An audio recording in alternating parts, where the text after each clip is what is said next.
ജീവിതത്തിന്റെ ഒരു മേഖലയും വെറുതെ കൊണ്ടുപോയിട്ടില്ല.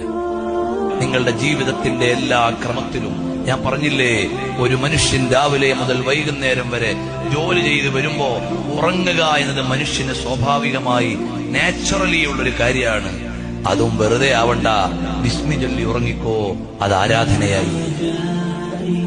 ആ ഉറക്കിനിടക്കൊന്ന് ഉണർന്നു, അപ്പൊ നിങ്ങൾ ആയത്തുൽ കുർസി ഓതേണ്ട സമയമുണ്ട്. സ്വപ്നം കണ്ട് നിങ്ങൾ ഞെട്ടിയാൽ ആയത്തുൽ കുർസി ഓതിക്കോളൂ.